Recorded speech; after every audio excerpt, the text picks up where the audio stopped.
Live and direct, you are tuned into the Bro Diallo Show, broadcasting straight out of the sanctuary hypocrisy that is the city of Chirac.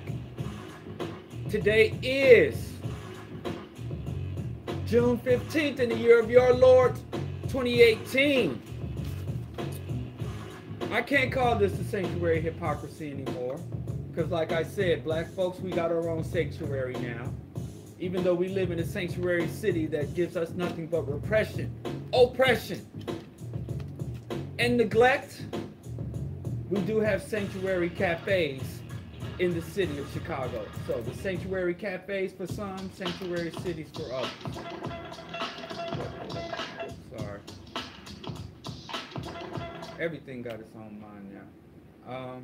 What's up with my headphones? I perhaps should work this stuff out before I even jump on the live radio broadcast. Did I mention I'm on Q4 Radio, AM 1680, iTunes, TuneIn app. You can check us out also at Q4.org. That's QUE, the number 4.org. I broadcast every Friday morning, 7 a.m. to 10 a.m., my extended show, and every Wednesday morning, 7 a.m. to 9 a.m., the standard show. And you can call in 985-7834. Make sure that's all set up for people that might want to call in and holler at your boy. All the housekeeping and preliminary stuff is out of the way, but I still can't hear myself. But I can jump back and kiss myself. Okay, well, it is what it is. As long as y'all can hear me. What can I say? All right, let's get on with the show. Today's topic is, what is not work? Hunter mouth, can't work. Just fiddling with the camera, trying to get the best angle for the proper lighting, so I come off looking better than I actually am. Okay, there's a lot to get in today, but if you follow the Bro Diallo Show on a regular basis, you'll know last Friday I talked about theocracy and how theocratic justifications in a society, theocracy is the worst form of government that has ever been created by humans and imposed on other humans. And I even fantasized about, I wish that all these people who have these religious delusions, who have these religious belief systems, that they actually were mandated to live under them. And I stated that I would section off parts of the country if I became a person of authority in this nation. I would create Christopia. I would create Islamotopia, and I would create Yahwehtopia, Orthodox Jewish sections.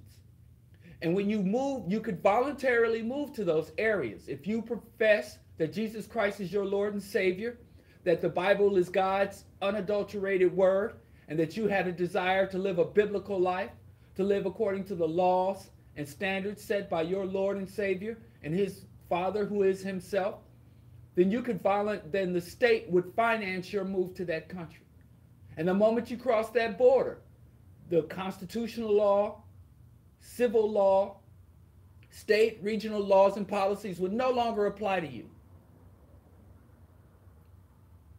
You could have the 10 Commandments posted in the courtroom. You could have deny women their very humanity. According to the Bible, women would be nothing more than helpmeets. Men would have dominion over women and over children. You could slaughter and murder the children who disobey. It's all on you, Jack.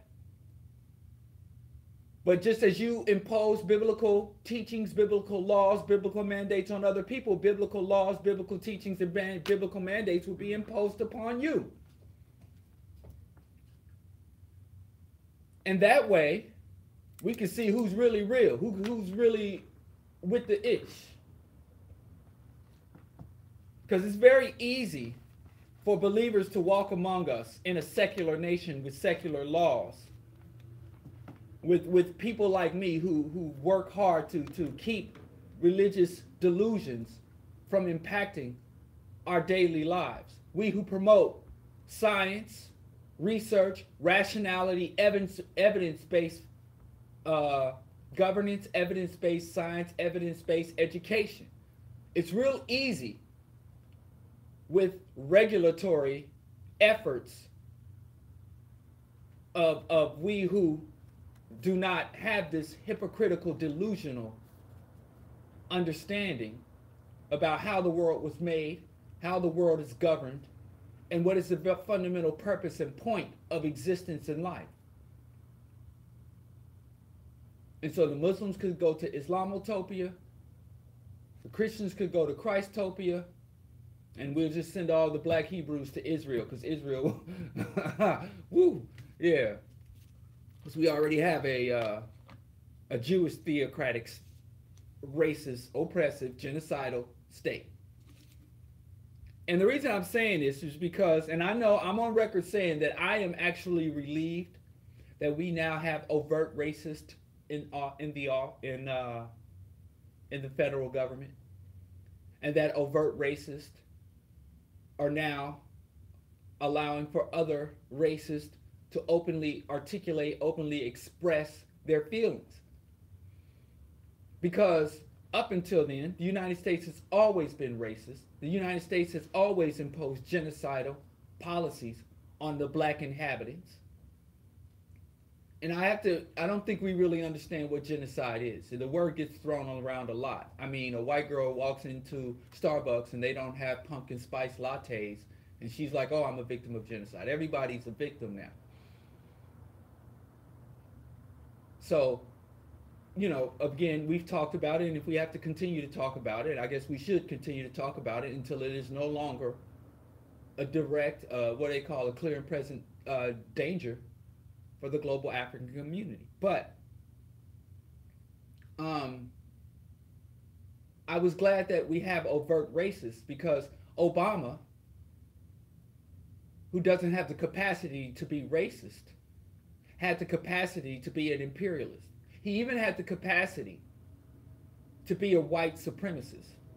Well, we don't use the word white supremacist or white domination, but until we correct this misnomer, sometimes I have to use that word to show that where we align. We say white domination, white aggression, white aggressors.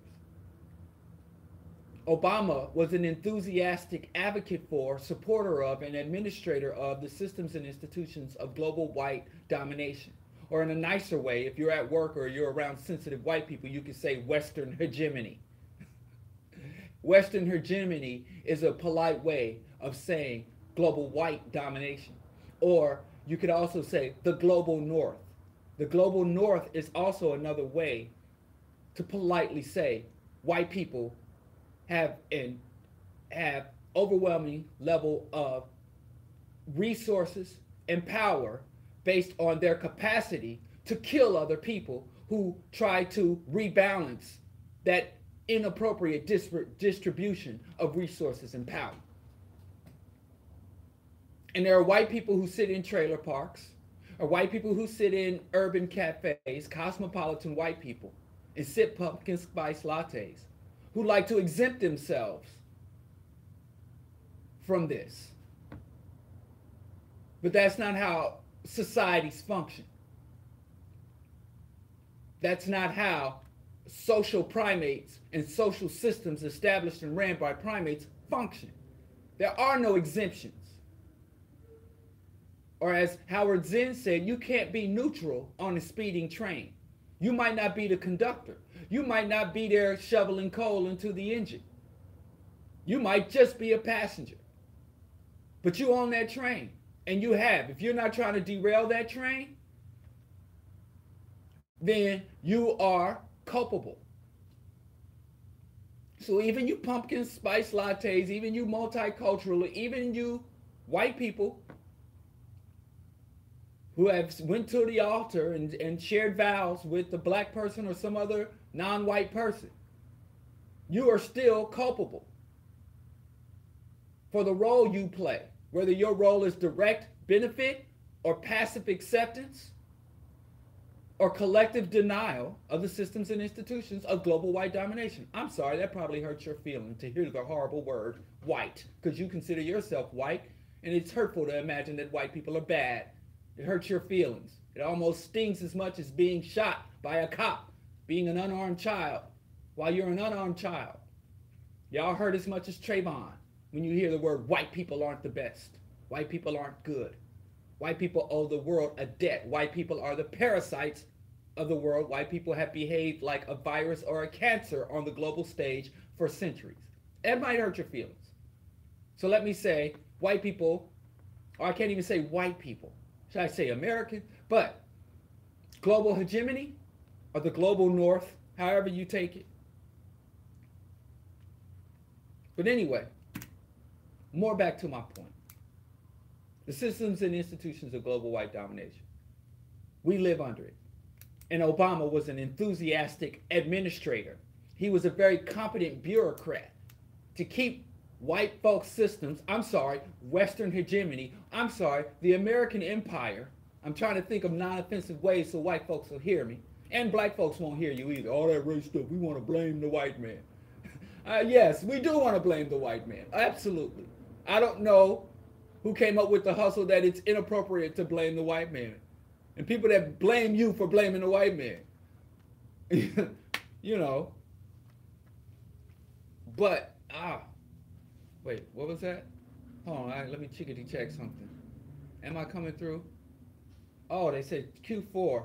John, if you're listening, the Q4 feed, let me see if I can fix that. Because it don't sound right to me either on my end, so I don't know what the dealio is. They say there's a distortion if you're listening on Q4.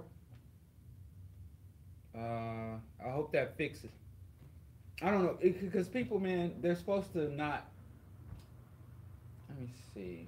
No, I hope that fixes it. I jiggled a knob a little. If you're oh, the sound is low. Yeah, it's low on my end. I can barely hear anything. But John, if you're listening, we're having some. If I crank that up too much, okay, that's the master volume. Hopefully that helps with our sound issues. Increase the gain on the mic. Let me know. Keep me posted, community. James, keep me posted on the Q4 feed. Anyway, Obama was as imperialistic, as violent, as murderous, as disrespectful of international law and norms as every other president that preceded him. But he had a knack for giving us hell and having us appreciate it. You ever see those movies where the frat boys will humiliate their pledges, make them do disgusting things, swat them on their behinds with a paddle, and the frat boys have to say, "Thank you, sir. May I have another?" And they also call it hazing. Well, Obama would abuse the community. He would talk down to the community. Obama would propose racist, oppressive, imperialist, genocidal, ecocidal policies and get on and receive a Nobel Peace Prize for committing global atrocities. Obama would knowingly and deliberately commit international war crimes and receive a Nobel Peace Prize, would have us celebrate. Obama would assassinate U.S. citizens. And that wasn't enough. Obama would murder the children of U.S. citizens who had not been indicted, who had not been convicted, who had not gone to trial, who had not sought their constitutional right to a lawyer. And he killed them. And then he killed their children. Obama is the most militant black man in the world. And we celebrated We danced in the streets. We did that gospel Holy Ghost dance where y'all drop your heads down to your chin. You drop your chin into your chest. You stick your elbows out behind your back. And you do those little steppy, hoppy steps. The Holy Ghost happy dance. You were so happy to see a black family in the White House. And y'all would watch Obama and Michelle and Sasha and Malia get off of Air Force One and walk across the tarmac, and we would lose our collective minds. And we had triumphant black people who have been fighting. We had black people who we assumed were fighting for us. We assumed were on our side, like Dr. Leonard Jeffries, like the big bad wolf of militancy, Mr. White Devil Killer himself, Minister Louis Farrakhan.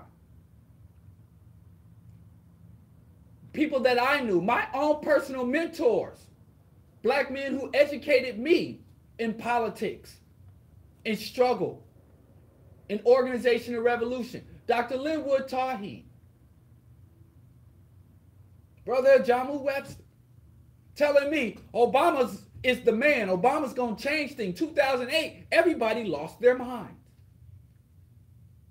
And the people I used to be able to sit back with, pour me some organic green tea, and kick back and talk about the government, how we ain't the government, U.S. ain't us. We don't say our government, we say the government, and they ain't gonna do nothing for us. We gotta do for self. The same people I was having those conversations with for years, all of a sudden were like, Yankee Doodle went to town, riding on a pony, stuck a feather in his hat. Y'all was on some Yankee Doodle, American pride. Y'all had reached the promised land.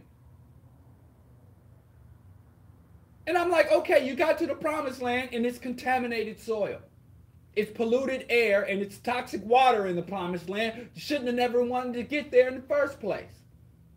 So when Trump was elected, when he got into the White House, a pussy in one hand that he grabbed, and a middle finger to everybody that wasn't a right-wing fascist white radical in the other hand, I'm like, thank you. Because now, I always say the velvet glove has been removed from the iron fist. And America is butt naked, booty blessed, as Wise Intelligent would say. Butt naked and exposed for what it truly is. America is no different under Trump than it was under Obama, but you're different. You no longer have these delusions of inclusions. You no longer have these little cubby holes of black power and black beauty and black pride to run into. So I thought to myself, maybe black folks would be easier to organize under Trump. Because it's Hillary. I didn't vote for Hillary. I couldn't vote for Hillary. I'm a super predator. And she tried to bring me to heel. So how could I vote for somebody who called me, my uncle, my daddy, my cousin, my nephew, my sons, a super predator? But I didn't vote for Trump either. I got too much self-respect to even play that game with Republicans. You know, because a Democrat might get, a local alderman, Democratic alderman, and we're trying to secure some urban agricultural land. I'll go play footsies with the Democrats. I ain't gonna lie. I got things I'm trying to do. I'm trying to open another progressive cooperative business here. I got to talk. I need some licensed contractors right now. It's been almost a week and a half, and we still trying to get some building permits.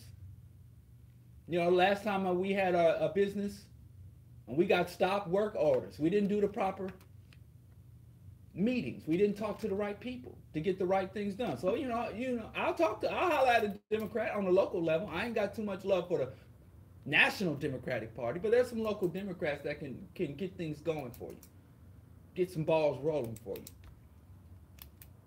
To bring some resources to the people on the ground.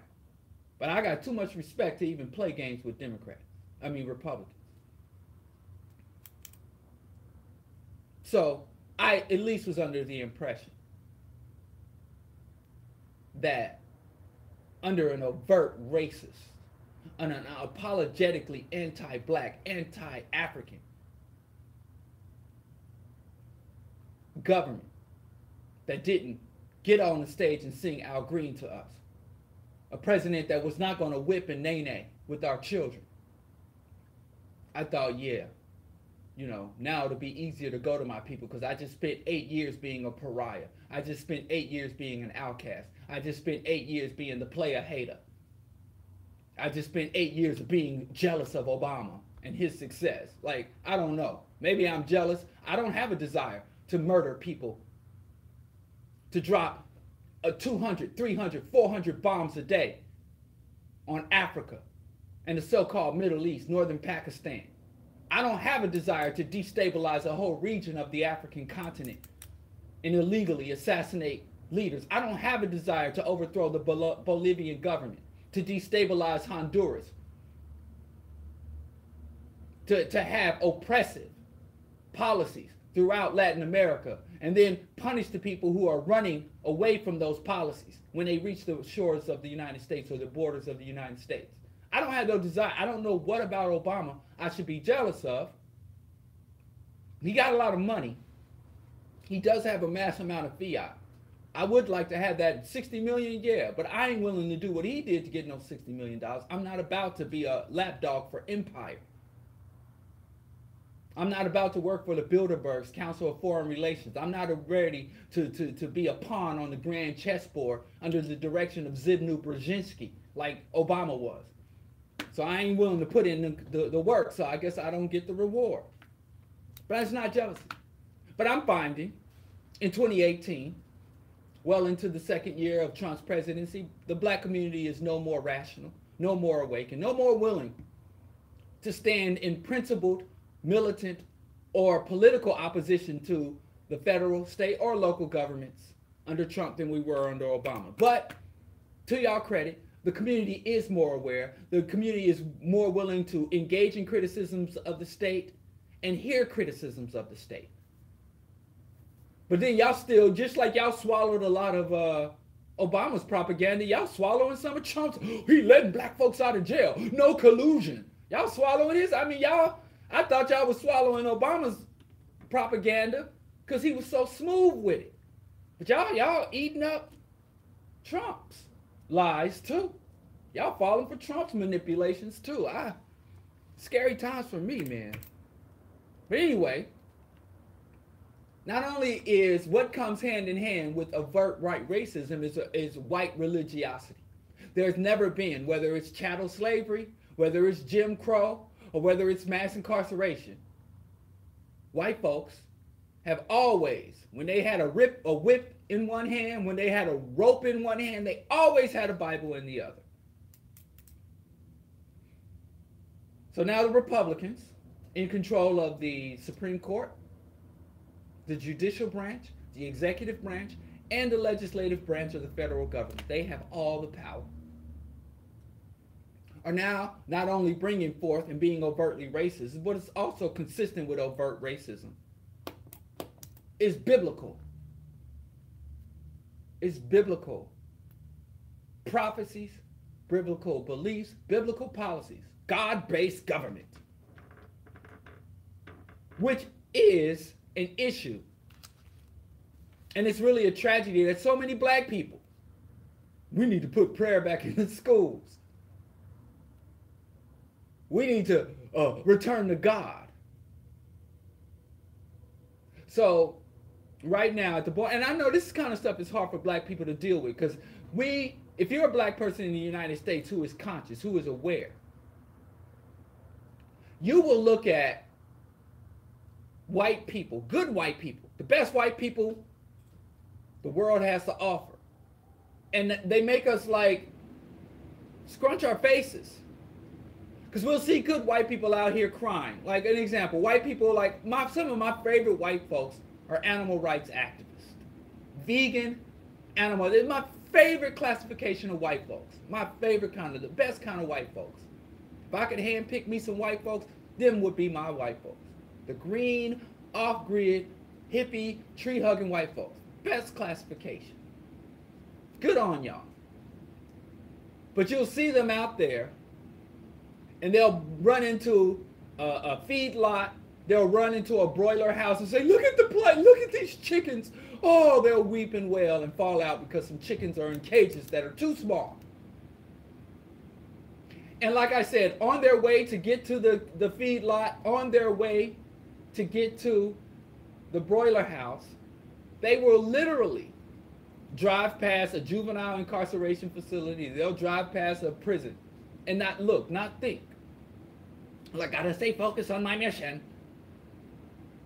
I've been in Whole Foods and white direct action for animals. They'll march through Whole Foods and denounce Whole Foods and disrupt Whole Foods, ready to do a riot in Whole Foods because Whole Foods is selling dead fish and dead chickens. And on their way to march and protest Whole Foods, they'll step over the bodies of black children. They'll step over homeless people, homeless families in the street. It's always been peculiar about me. And every time you find white folks, white women, feminist white women, I'm not a fan of feminists, but there is one tiny fringe element of the feminist movement I have a lot of respect for, and that is the revolutionary radical feminist and the communist feminist. And anarcho-feminists, mainstream feminists, second wave feminists, black feminists, y'all don't make much sense to me. But when I read or listen to anarcho-feminists and the feminists of the Communist Party, like Sunsara Taylor, they make more sense to me. The radical midwives, they make sense. But the thing about feminists, it's another group of white people that confuse me because they're good white people. They want good, and they will get up and say, we want abortion on demand and without apology. Women has a right to choose, women's reproductive rights. And I'm like, okay, thumbs up on that. But then we got higher black infant mortality rate and maternal mortality rate now than we did in the late 1800s. A black pregnant woman with a PhD in 2018 has a higher risk in her pregnancy for the baby dying or her having a lifelong ailment or injury than an illiterate sharecropper mother in 1918, black mother. And the feminists, you can hear the crickets. I wish I could make cricket sounds. I ain't got nothing to say. And I've said to so many of those feminists who run around the world saying, abortion, on demand without apology. I'm like, why don't y'all change that to health care, on demand without apology? And they look at me and like, what? This is about women's rights. And I'm like, you know, women have more than uteruses. They have breasts.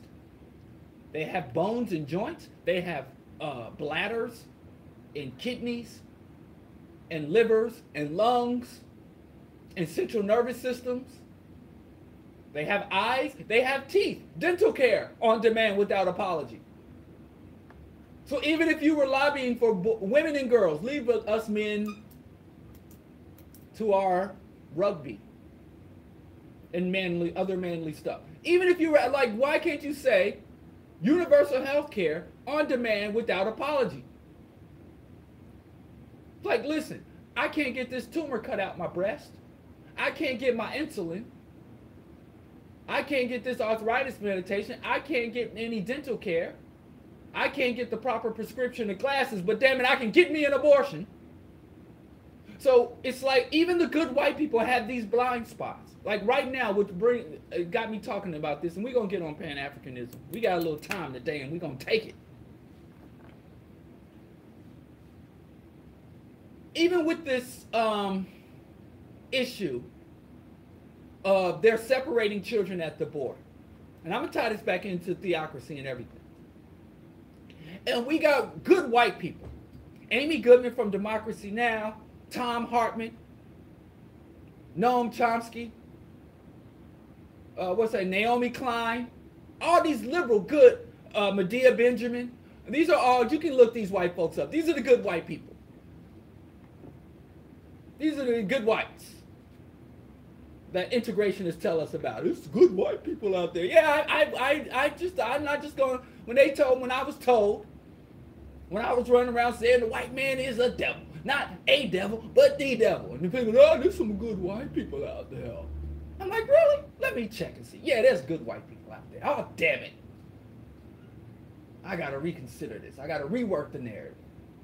But anyway, these good white people are just weeping and wailing and moaning and gnashing of teeth because little Honduran women are coming here after the Obama administration disrupted the Honduran democracy and democracy movement, disrupted and undermined Honduran economic and land reforms so that they can continue to have multinational corporations go down to Honduras to rape the nation's resources and to exploit the peasantry for cheap labor.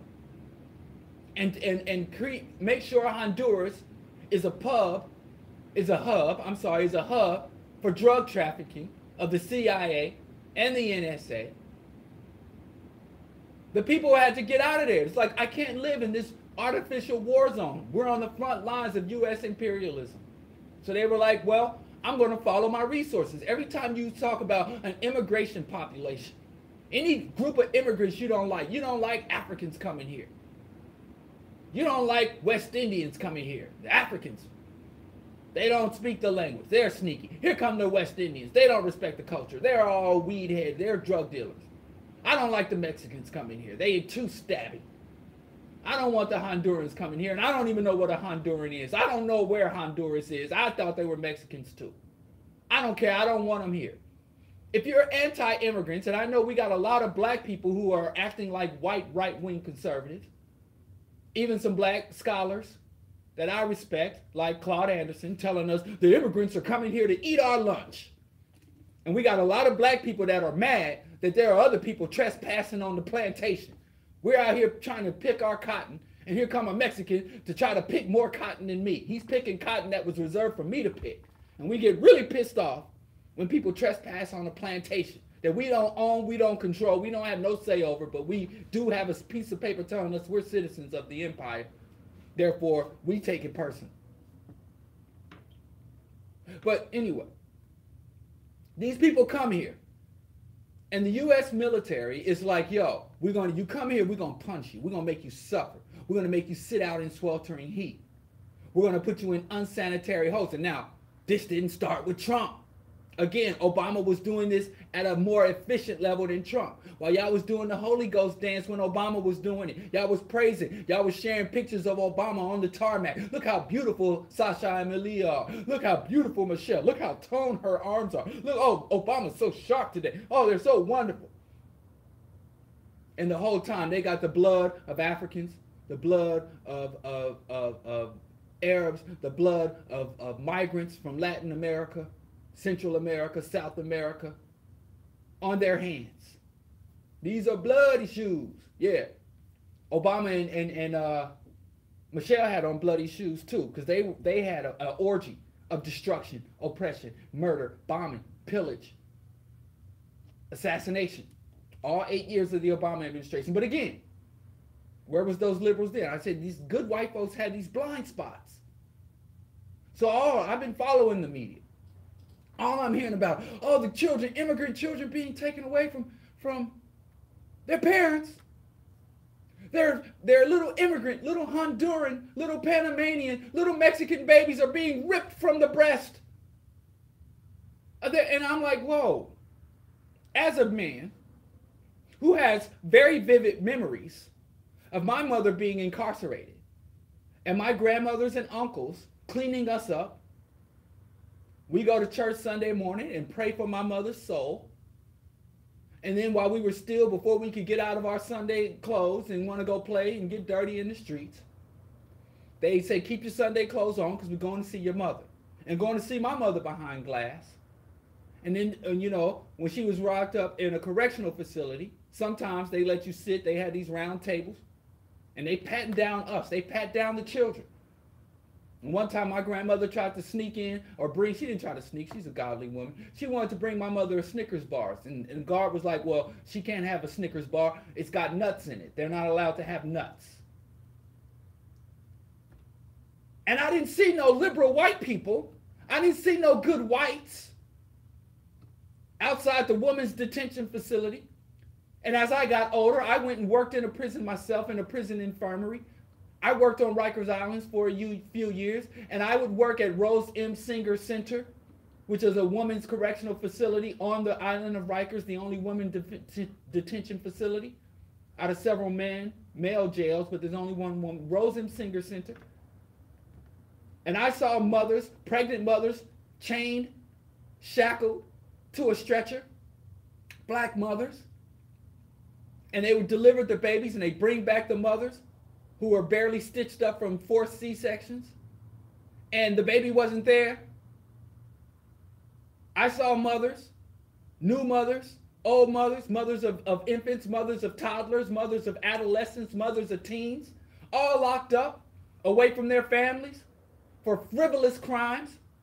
Many of them were for civil crimes, inability to pay. I can't pay my rent, which is a civil issue. And then here comes eviction. Here comes the sheriff. And I'm like, I'm not going to have my babies in the street where I have nowhere to go. I have no options. Then you're off to jail.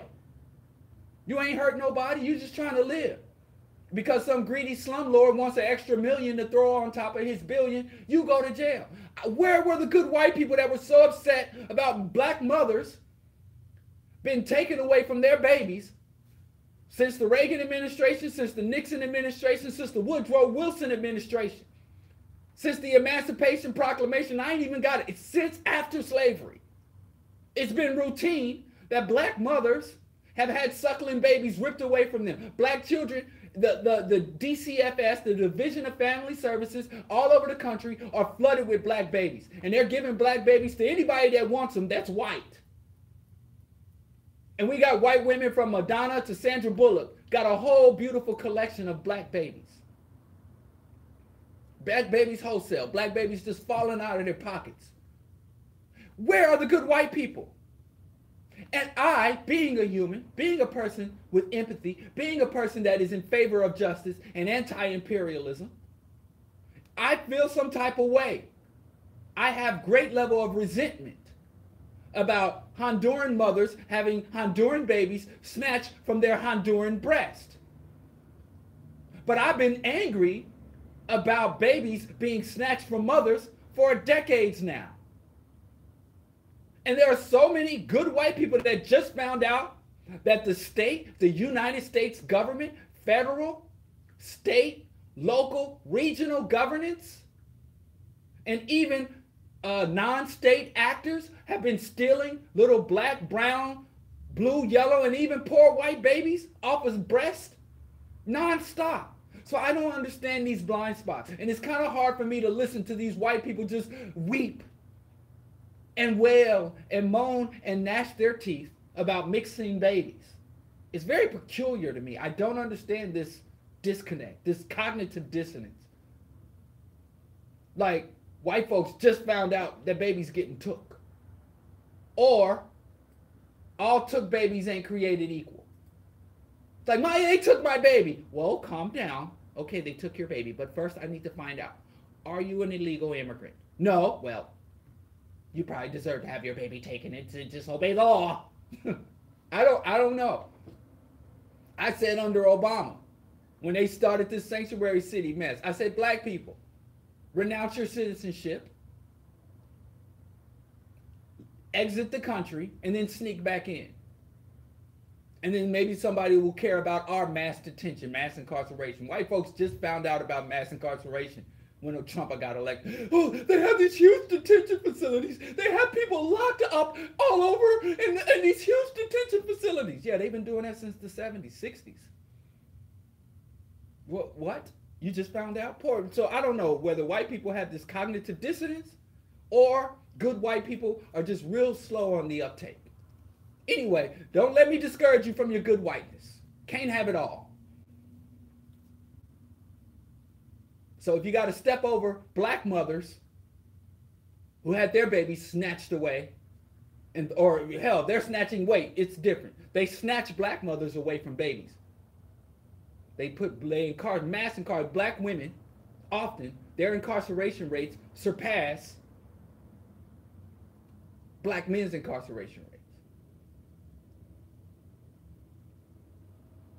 But where are the good whites? Where's Amy Goodman? Where's Susan Sarandon? Hell, where is Gloria Steinem. Where are the white feminists? Where are the Me Too, the women who stole Me Too from a black woman? Where are you? So black women who are incarcerated, black women who have their children in the Division of Family Services, who had their children put into juvenile, who had your little 10, 8, 9-year-olds marched off to a detention facility, or forcibly, which they're doing this in Chicago on a routine basis, institutionalizing little black boys mainly, and giving them psychotropic drugs because they act out in school without the parents' prior knowledge or permission or presence. Where's Amy Goodman? Amy Goodman got the money up to send a special reporter down to the U.S.-Mexican border. I don't know. But I ain't saying don't stop being good. If you got to step over black babies to help Honduran babies, at least some babies are getting helped. I don't understand it. I don't know how it works, but I ain't trying to discourage you. I'm just trying to understand the rationale. But what's even worse, if not just as bad as that, the United States, there was a group of bishops. I don't know what their motivation is, but they denounced the U.S. government. So even conservative whites are having issues with immigrant babies being taken away. So they denounced Trump's policies. They denounced ICE. They denounced the Justice Department. And they said this is ungodly. This is not righteous. This is an atrocity. Stop taking these babies. Stop treating these Honduran babies like little black babies. Stop treating these Honduran mothers like black mothers. Because every time I hear about some atrocity, somebody's suffering in this country, I'm like, they've been doing this to black folks since day one. Torture. Every time they go into a prison, they find instances. What? Waterboarding? Sleep deprivation? Exposure to extreme heat? They open... what? Extreme cold, extreme heat? Unsanitary conditions? Same white people that ignore it here in the United States penal system go to Iraq. Oh, look what they're doing to the Iraqi prisoners of war.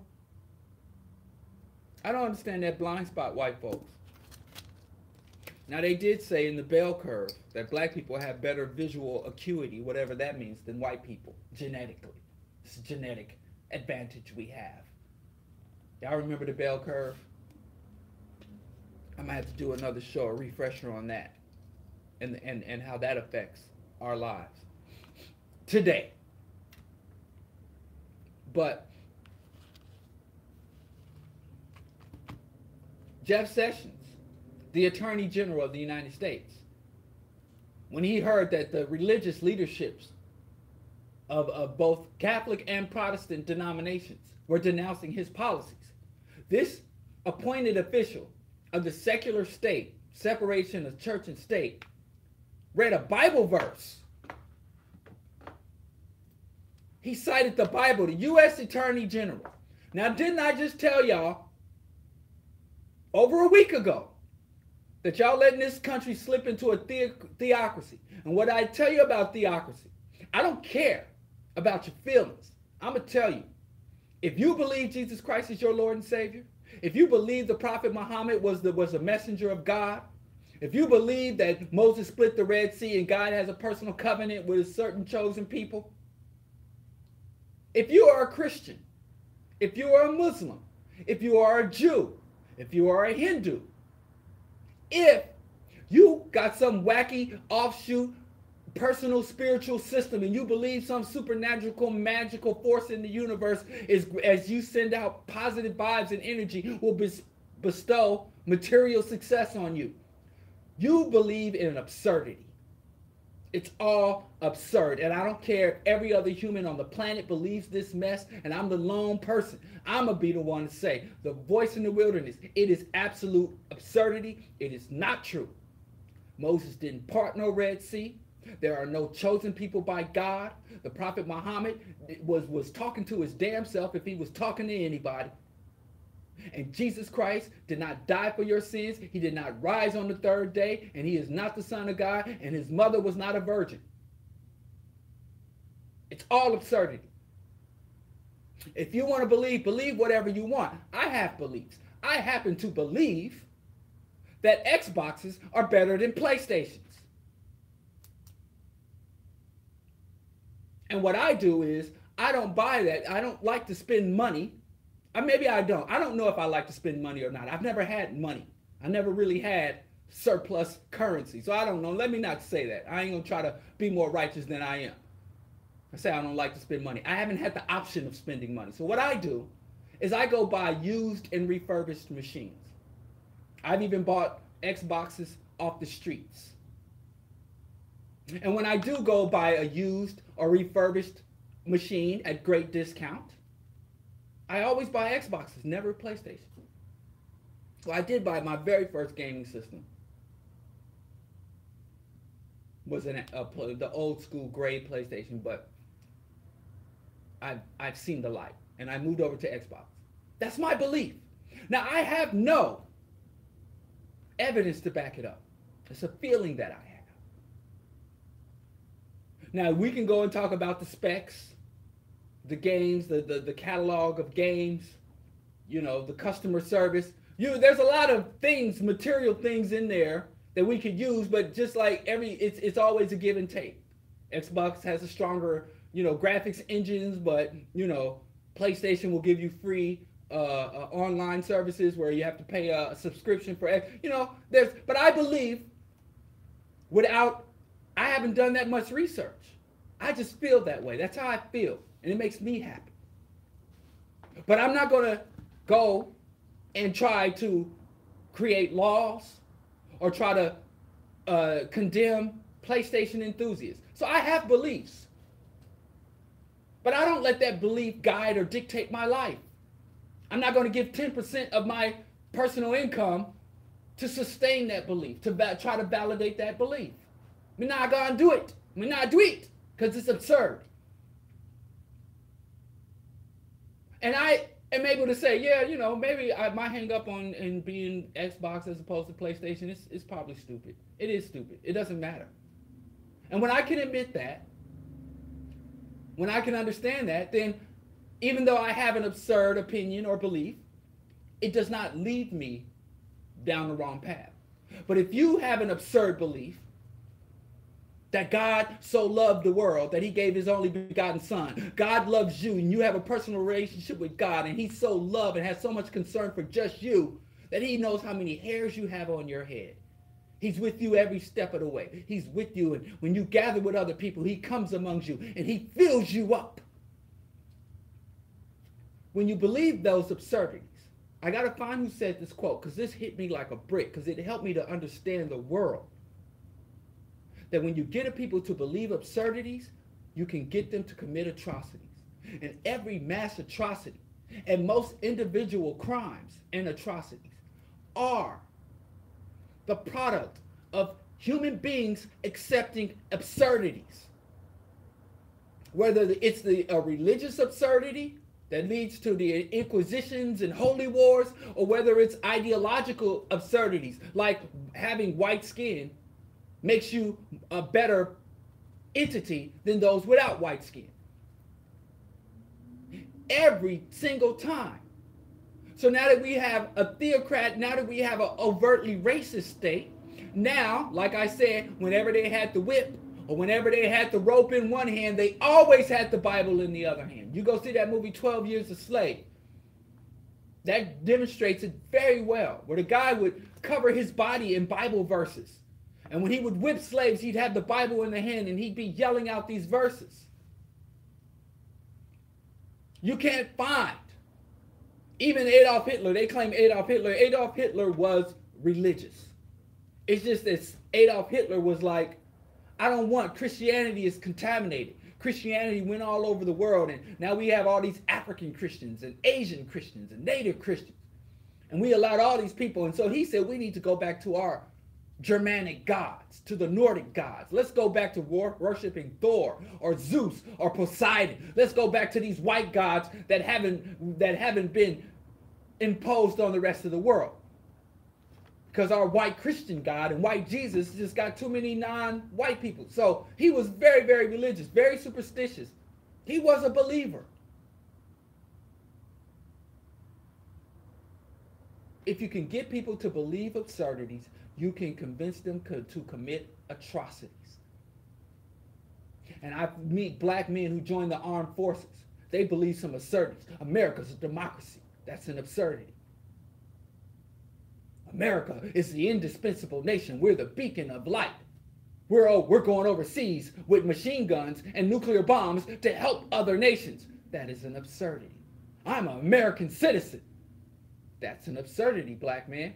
I've never met a black soldier who did not believe a whole big cluster of absurdities. Because if he didn't believe these absurdities, he'd be like Malcolm X. That when he got drafted, he went downtown and said, give me a machine gun so I can shoot up some honkies. And they were like, you're ineligible for military service. He didn't believe that. He didn't want to shoot up honkies. He didn't even preach violence against anyone. He taught self-defense. If somebody puts their hands on you, send them to the graveyard. But if somebody's respectful to you, you return that respect onto them. That was Malcolm's philosophy. He wasn't crazy. But he acted crazy because he's like, I don't believe absurdities. So I can't be a soldier for the U.S. military. Can't do it. That's why from day one, they teach us absurdities. They put absurdities on billboards. They put absurdities in textbooks. They put absurdities on television. They encourage our parents to regurgitate their absurdities onto their children. And so now we got white supremacism and extreme absurdity. And now that the government is overtly white nationalist, white populist, white supremacist, racist, and now there's the twin absurdity of theocracy, of their sick supremacist religion.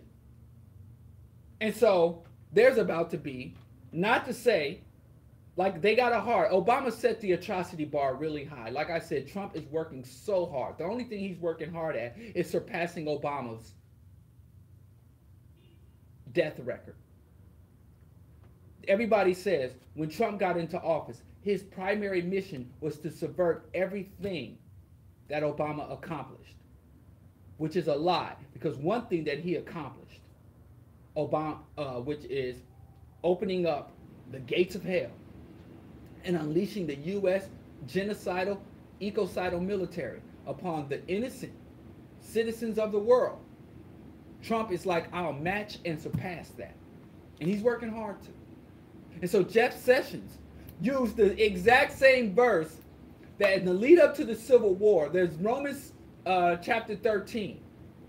And when the abolitionists, when William Lloyd Garrison stood up, when they convicted John Brown, these white people were like, slavery is wrong. And they was like, you can't judge slavery is wrong because it is legal. And the Bible says you must obey the law. Let me just play Jeff Sessions' words. Y'all can't let this go over your head. I know y'all watching Trump and it's really good. You know, Stormy Daniels is performing here in Chicago for the next few days. A fully nude show. They say she comes out and I heard. I can't afford it. If I win, I win. If I was balling like that, if I was out here, if I followed the Will Smith inspiration to wealth, whatever the Will Smith formula for wealth, if I had it, I'd probably go for political and research purposes. Stormy Daniels walks out in the American flag and rips it, and she's got it all. Brooke Alt. It's all laid out. So all you anti-Trumpians want to go help her because she got to pay those legal bills. She's bringing hell to the administration. Whatever. I forget. But anyway, let me compose myself. But Stormy Daniels is performing in Chicago. That's not a joke. That's not a joke. But what I want to tell y'all, Jeff Sessions used the biblical justification. The United States is not a Christian nation. The founding fathers were not good Christians. They weren't even bad Christians. They were secularists. But like what I was saying, Romans chapter 13, in the lead up to the Civil War, they said it's legal. And they said, slave, obey thy master. And white people, white abolitionists, obey the damn law. Well, let me just say what this scumbag said. Look, listen to this. Wait. Discuss some concerns raised by our church friends about separation of families. many of the criticisms raised in recent days are not fair, not logical, and some are contrary to plain law. First, illegal entry into the United States is a crime. It should be, it must be, if you're going to have a legal system and have any limits whatsoever. Persons who violate the law of our nation are subject to prosecution. If you violate the law, you subject yourself to prosecution. I would cite you to the Apostle Paul and his clear and wise command in Romans 13 to obey the laws of the government, because God has ordained the government for his purposes. Orderly and lawful processes are good in themselves. Consistent, fair application of law is in itself a good and moral thing, and that protects the weak. It protects the lawful. Now this scumbag, first of all, there is no religious justification. U.S. laws are not based on scriptures. That is a myth. So this scumbag, Jefferson Beauregard Sessions. Jefferson Sessions was named after the president of the Confederacy and one of the top generals of the Confederacy. This is a racist rat, scum of the earth. But he is literally quoting the same Bible verses that the Confederates, that the slave masters used to justify in opposition to slavery. And this is no accident. This is no accident. For the one in authority is God's servant for your good. But if you do wrong, be afraid, for rulers do not bear the sword for no reason. They are God's servants, agents of wrath to bring punishment onto the wrongdoer. Therefore, it is necessary to submit to the authorities, not only because of possible punishment, but because of a matter of conscience. Your Bible tells you that if you were a citizen of Nazi Germany and Hitler wrote a law, you obey that damn law. Your Bible tells you that if you were enslaved in shackles and you were a black person in the United States before the ratification of the 13th, 14th, and 15th Amendment, then you should not obey. Your Bible says Harriet Tubman was not only a criminal, she was sinning in the eyes of God. Malcolm X, Martin Luther King, when he was marching, when he would do sit-ins, when he would obey the law, when Bull O'Connor said, nigger, you get out my streets. Niggers, you don't march down my street. Nigger, you get out. That's it. When Dr. King didn't listen, he was disobeying God. See what I say? And y'all like the Bible is a horror book. It is a monstrous book. It is the kind of book that any kind of psychopath, any kind of amoral scumbag, any kind of pimp and exploiter can dig in that book and get whatever they need to do whatever crimes, exploitation, trickery they want to pull upon you unsuspecting people. And one thing I found out that blew my mind is that you believers don't read the damn thing. So I'm glad we got these fascist scumbag racists out here telling you, using and smacking you upside the head with the book that is supposed to be the unadulterated word of your God. And yes, your God is a fascist. Your God is a mass murderer. Your God is a supremacist. So these atrocities are being fed by the belief in absurdities. The United States is not just deteriorating into a plutocracy. It's not just losing its democracy. The United States is devolving into a theocracy, which is the most disturbing trend in U.S. politics. More disturbing than overt racism. More disturbing than the patriarchy and the sexism. Because all of that, from racism to patriarchy, is justified by the Bible. And everybody running around talking about Sharia law. Biblical law is a bigger threat to not only your rights as a citizen, but your well-being as a human, is a bigger threat. The worst religions are the apocalyptic religions. There are some religions where there is no expiration date. But some of these religions tell you that God is coming back, and there are signs you can look for the end of all times. And the idiots who believe that BS are creating the very circumstances to take us into that BS, man-made apocalypse, artificial apocalypse. And so we who reject these atrocities and reject these absurdities, we can't be quiet about it anymore. We can't, oh, you just got to respect people's beliefs. The hell I do. If you believe Xboxes are not better than PlayStations, which is contrary to my belief, I can respect you. But if you believe that the almighty creator of the universe has ordained you to create laws, to govern my life, to dictate things to me, to teach nonsense to my children, to hell with your belief. I'm going to call it out every time. When I go to community gatherings, I'm following the Malcolm X code. You can keep your religion in the closet, but if you bring it into a public forum, if you put your God on the table, I'm going to put my rationality on the table. I'm going to call it out. And call me what you will. But ain't no reason why the atheists, the free thinkers, the agnostics got to tiptoe around these maniacs. And I ain't just talking about Jeff Sessions. I'm talking about your auntie and your grandma. Delusional. And I'm done tolerating it. So you better not bring it around me. If you invite me to your gathering and you want to open with a prayer, I'm going to express my protest. The one places I won't go into your churches, your mosques, your synagogues, and I won't go into your home. You can keep religion, but you bring your God anywhere outside of those areas, I'm calling it out. And if it means I don't get invited out nowhere no more, just fine with me. More time for me and my beloved Xbox. So whatever's clever. Now, I guess since I'm an hour into the show, I should probably bring up the topic and talk about it. Everybody's sending me these messages about Pan-Africanism is dead. I wish we knew how to just ignore nonsense. But I guess I just that would be equivalent to somebody telling me to ignore the theocratic term of America and a government, appointed government officials, representatives, using biblical verses to justify his atrocities.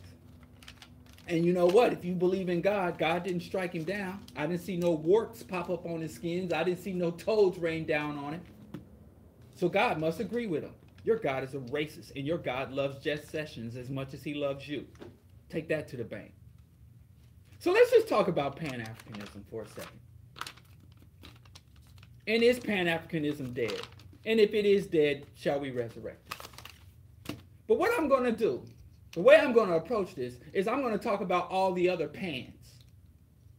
Do you know what the word pan means? Do we even know what Pan-African means on a functional level? Pan is a prefix. Pan means everything.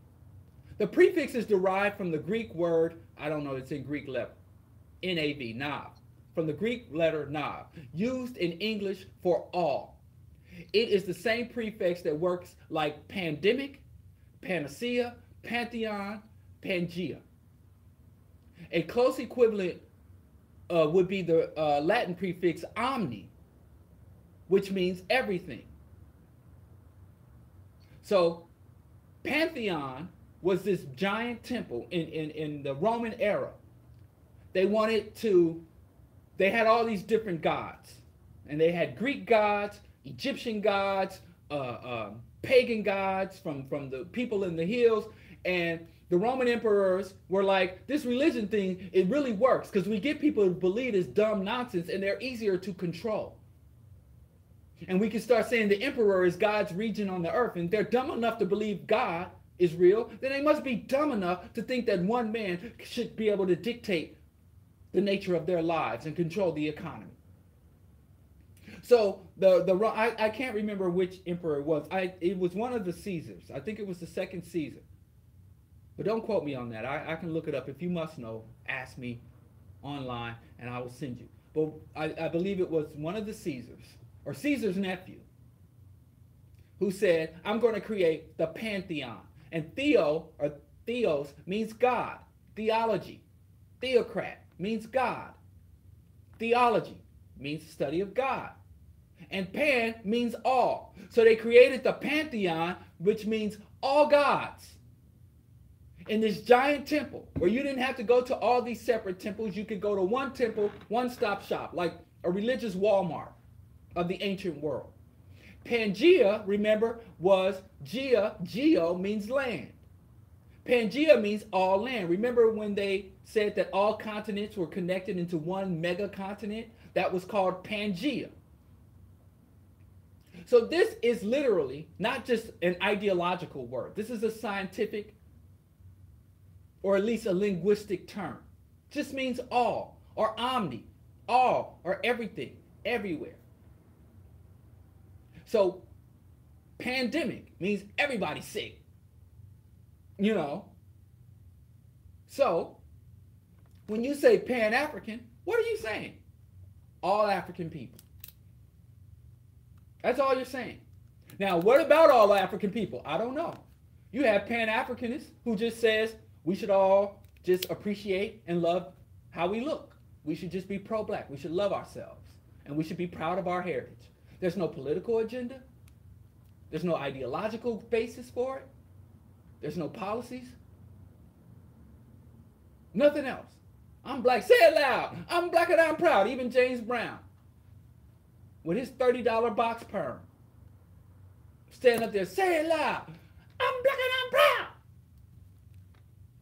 It don't really mean nothing. It's a whole bunch of nothing. But that's all it is. So now that we understand, Pan-Africanism means all black people of all African descent. And then if you look at my YouTube live feed, I posted a map. And basically the map is all of the nations of the world that has at least 1 million people of African descent or more living within its borders. And of course, Africa. And then you have Western Europe, you have the Americas. Now, when Europeans left Europe voluntarily and came to the so-called New World, what did they do? They said, this is New York, New England, New Hampshire, and they brought themselves with them. I'm an Englishman. I'm an American.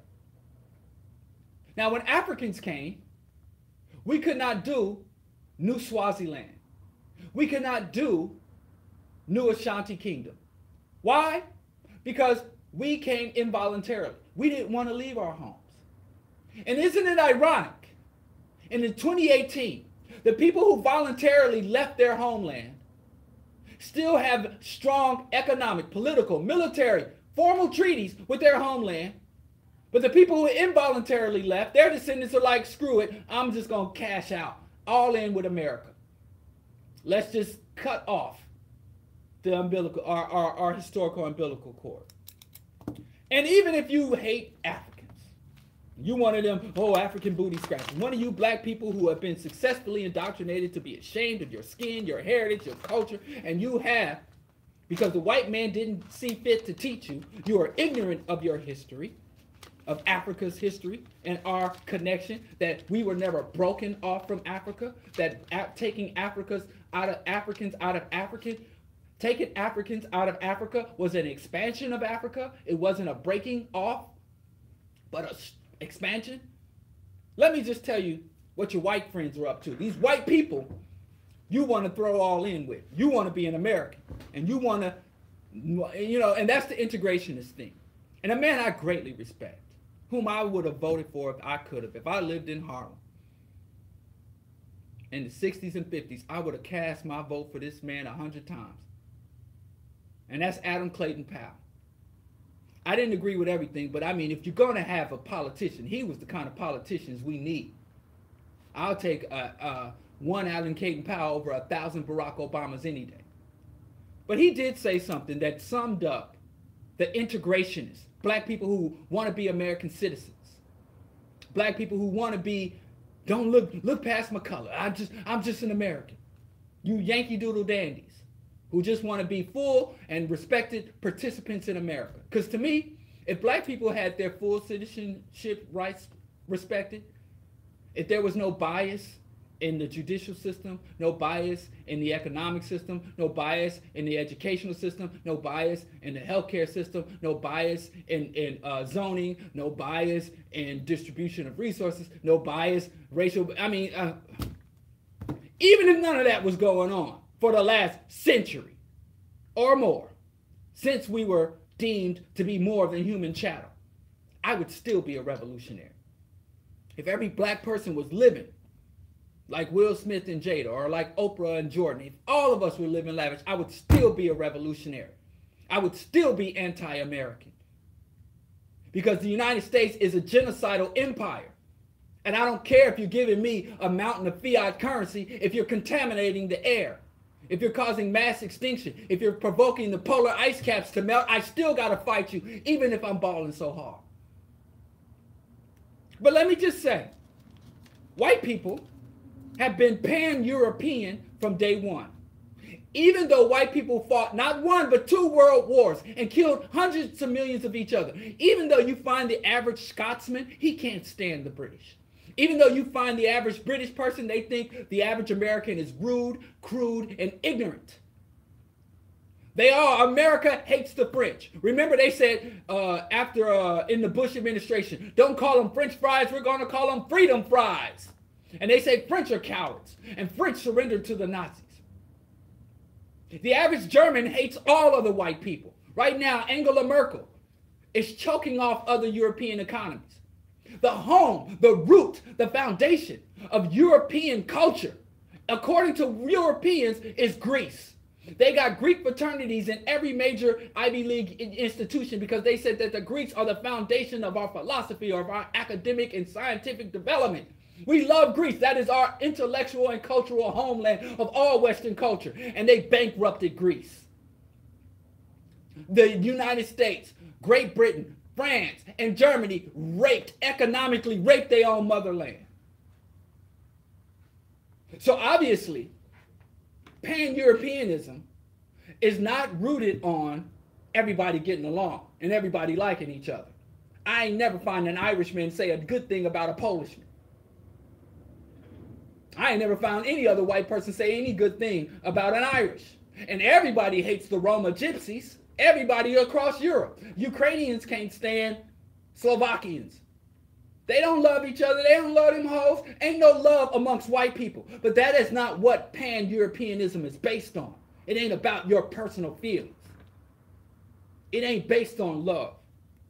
It's about resources. It's about power. It's about hegemony. Grown folks is talking now. So even though Great Britain occupied Ireland for over 800 years and raped, pillaged, and starved those people into submission, when it comes time to set policy, the Irish will sit down with the British. Okay, yeah, I hate you, you hate me. Now, that's set aside. Let's figure out how we're going to divvy up the world. How many times has the United States gone to war with Spain? Y'all forget. The Spanish-American War. The Revolutionary War between Great Britain. Name a white European power. Right now, the United States nuclear arsenal. It ain't just aimed at Russia and China and North Korea. They got nuclear bombs aimed at London, the United States. So I'm just trying to tell you, ignorant anti-Pan-Africanist. Europeans have pan-Europeanism and they don't even like each other. So when you come, Africans don't like us, I don't give a damn what any individual African like or don't like, because that ain't what these pan ideologies are about. It ain't got nothing to do with who like who don't like who. It's about power. It is about power. And the Europeans in the United States know we are more concerned about our relationships with Israel.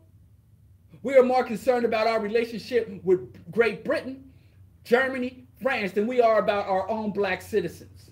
Yeah, you're a citizen. But the United States government puts more resources into rescuing and propping up Israel. And to remember the Marshall Plan, when Europe went on an orgy of self-murder, World War I, and the United States spent billions of dollars to rebuild Europe, to reconstitute those nations. And then black people ran around like, why ain't you got no Marshall Plan for the inner city? Well, we need a Marshall Plan for black America. But you want to be American. You want to be American. White folks in the pan-European bodies, and they don't use the word pan-European because it's a given. Why gotta say it? What do the rappers say? I ain't gotta talk it because I live it. That's what Puff Daddy said that. I ain't gotta talk it because I live it. Any trick messing with me, believe me, that's a privilege. I won't be satisfied till all my niggas hit it. We hit it, then you split it. Okay, but that's what he said. I ain't gotta talk it because I live it. Europeans don't go around talking about pan-Europeanism. But what do they call their pan-Europeanism? They call it NATO, the North American Treaty, the North Atlantic Treaty Organization. What's the North Atlantic? In their minds, the North Atlantic is the global North, Western Europe, America, Canada. And they say we will share resources. And I mean, do I got to go? Let me just list off some of these. The IMF, International Monetary Fund, the Bretton Woods system. The UN came and said, all nations, let's come together. Yes, all nations in the UN after World War II. And all nations will sit here in the UN, but we're going to have the Security Council, which is just white nations. And we might let an Asian or somebody else come in, but we all know. France barely has. What is France? France is not a world power. Why is France on a permanent member of the Security Council? Germany, we're the most populous nation. And China was like, they bought their way in, but they still got to sit in the corner because all their resolutions get voted down or vetoed. Ain't one African nation on a permanent member of the Security Council. Not one native nation, Latin American nation. But y'all, African nations love to send these thick-necked diplomats to the UN. Sir, bang on the table, gabble, gabble, gabble, just playing games. The real stuff is done on the side rooms before the UN even convenes the council. They already know what they're going to do. They give African nations their marching orders. And if you don't like it, so what? But then even when they had the UN, they had this Bretton Woods system. In 1944, all the white nations got in the huddle and said, this is how we're going to govern the world economically. They set up the global monetary system. France, Britain, United States, Canada, and to a lesser extent, Australia. And then because Germany had just been denazified, they let Germany come on board. And the Bretton Woods system set up the World Bank and the IMF. And by world, they mean Western Europe, the United States, Canada, and Australia. That's it. And then you got the European Union and the Euro common currency. But you sitting here and you think black Americans are included in that? In NATO, IMF, World Bank, EU, Euro, Bretton Woods system, United Nations Permanent Security Council. So I'm sitting here looking at pan-Europeanism everywhere. And then they come in with all these other international agreements and all these consolidations. During World War I, what did the United States do? The United States said, posse up. My homeland is in trouble. The motherland, the fatherland. And yes, we hate the British. We drink coffee, they drink tea. We can't stand them. They talk funny English, and most of them don't even talk English. They're over there talking Portuguese and Spanish and German and French, and I speak American. And even though they don't have the same language, they don't have the same customs, they don't dress the same, we got a common origin. So when it's World War I, when Europe is inflamed in war, we're getting in it. And there were even some Americans in the United States like, why are we getting into European entanglements? That's what some people call. Like there are white Yvettes out there who are the same way, who are just like her. Like, yeah, we're Americans. We're not Europeans. How come every time there's a European conflict, the United States got to get in the mirror? And they called it a foreign entanglement. World War I was a foreign entanglement. Let them settle it themselves. But the Pan-European says, if we don't maintain ties with Europe, we will not have power. We will not have power on the global stage. We will not be able to impose our will. We got to posse up along historical, cultural, and phenotypical lines. So World War I, to the halls of Montezuma, to the shores of Tripoli, U.S. soldiers went marching back to their homeland. And they picked a side. It was an internal family conflict. They were like, we're going to pick a side in this family conflict because we're going to have a say with what happens in Europe. We're going to have a say. We're going to stay vested in Europe. Because that's where we come from. That's where our people come from. And even now, if you got white friends, they all got their family crest from Europe. I'm Scots-Irish. I'm Polish-Scandinavian. But like I said, they don't have to talk it because they live it. We got to put extra effort into it because our heritage was stripped away from us. So we got to put extra effort into reclaiming our heritage, but it's still a valuable thing to do. And the very people that told us, oh, forget about Africa. You're American now. But we can't tell white folks, forget about Europe. You're America now. Every time, yeah, they could talk all the mess they want. Yeah, those sniveling Brits, those Europeans, oh, they're so weird. They talk, but when you look at the money, when you look at the arms, when you look at the treaties and the policies, Europeans are pan-European. They have a pan-European system of oppression, colonization, resource theft, corporate internationalism. But they ain't got to talk it because they live it. And I think if white people started calling what they did pan-Europeanism, I think black people would be more in favor because y'all mimic what white folks do. But y'all don't even mimic what white folks do. Y'all mimic what y'all imagine white people are doing because you don't even take time to study to really understand what white people are doing. So you telling me I'm just going to be this little oppressed minority and I'm going to cut myself off from the resources, power, and heritage and history of Africa? I'm not going to be invested in Africa's standing on the world stage? I'm not going to link with my brothers and sisters in the Caribbean?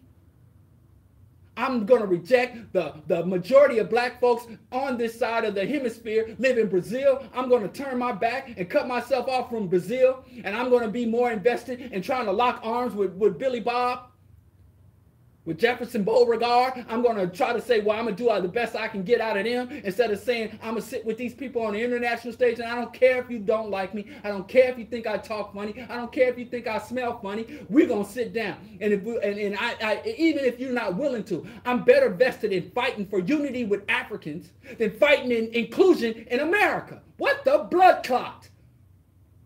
Now, y'all tell us Africans don't like us. But I ain't seen no Africans turn water hoses on black people that are calling for unity. I ain't seen white folks Africans sick dogs on us. You're willing to die for unity with whites, and you won't even endure some unpleasantness for unity with Africans? The blood clot is wrong with you. And then the very people that are telling you all this Pan-African stuff is crazy don't tell you about NATO, the IMF, World Bank, Euro, and look at all of these formal treaties and connections and trade blocks that Europeans have amongst each other. And notice there's a group of white people I ain't mentioned. Eastern Europe. This is Western Europe. And you think, well, they're different. They ain't no damn different. You ever heard of the Warsaw Pact? Warsaw Pact was the mirror image of NATO, and it included Albania, Bulgaria, Czechoslovakia, Eastern Germany up till 1990, Hungary, Poland, Romania, and the Soviet Union. And the Soviet Union was a makeup of a whole bunch of things. So they don't even just have pan-Western Europeanism, they got pan-Eastern Europeanism. And all of the former bloc nations of the sphere of influence of the Soviet Union is still intact after the dissolution of the Soviet Union under the new Russian Empire. And you got all these various people who don't speak the same language, but they're the same people from a common folks, a common heritage. Even in Eastern Europe, they said, listen, if they won't let us join West, because, you know, the Soviet Union did try to join the West under Boris Yeltsin, but Bill Clinton pimped them. We can talk about that later. How the Soviet Union went from an authoritarian government to a liberal democracy to a plutocracy. How the United States is directly responsible for all of that. But I'm saying they got pan-Eastern Europeanism. While we got black folks, we can't stick together. We don't give, they don't like us over there. You think a Czechoslovakian gives a damn about a Russian or an Albanian? But they understand, do we want power? Do we want to end up like Africa? Do we want to end up like niggas in America? Do we want to end up like those Caribbean nations that are whorehouses and fun and resorts for rich white folks and black folks? Do we want our sovereignty respected? So if we want our sovereignty respected, if we want to control our own resources, if we want to be secure from Africa and these other machinations of other European nations, we better posse up. Even if we don't like each other, we better get along long enough to sit down and ink out these military mutual defense pacts and these economic trade blocks. I don't give a damn. I hate your guts, but hey, list your resources, list your assets, and let's see how we can fuse and enhance this. That's all it is. Oh, I'm not done. It ain't just the white folks in on this. You ever heard of sinocentrism? Huh? Have you ever heard of the ACFT? Look up the ACFTA, which is another bloc, a military and trade economic unison between all Asian nations. The ACFTA is China, Burundi, Burma, Cambodia, Indonesia, Laos, Malaysia, Philippines, Singapore, Thailand, and Vietnam. Some of these nations have gone to war with each other, invaded each other.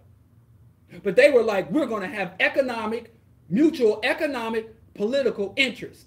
And let me tell you something. You ain't heard of the ACFTA, but guess who has? You ever heard of the term remittances? The Chinese people in the United States, no, they stay vested. They looking at Chinese newspaper. They follow Chinese politics, Chinese sports, Chinese entertainment. And they might be here voting in U.S. elections, being law-abiding U.S. citizens and good taxpayers, but they know as China goes, so do we. Because when China was a weak colony, we didn't get no respect in America. There used to be a very common saying, you don't stand a Chinaman's chance. You don't stand a Chinaman's chance. So you see somebody doing something, and it wasn't just, they didn't say that to Chinese. People said it to each other. So a white guy says, hey, Bob, I really think Samantha's a good-looking gal, and I'm going to ask her to the sock hop. And the other white guy was like, oh, she's out of your league. You don't stand a Chinaman's chance of getting with her, because the Chinaman didn't have a chance. But all that stuff stopped when they had their communist revolution, when they ousted the European powers, when they went to Burundi, Burma, Cambodia, Indonesia, Laos, Vietnam, and said, yo, take up arms. We're getting the fascists, we're getting the goddamn imperialists out of our lands. We're going to posse up. And I know we don't get along, and I know we got our own history, and we can fight all we want amongst ourselves, but we're going to unite against a larger external enemy when the time comes.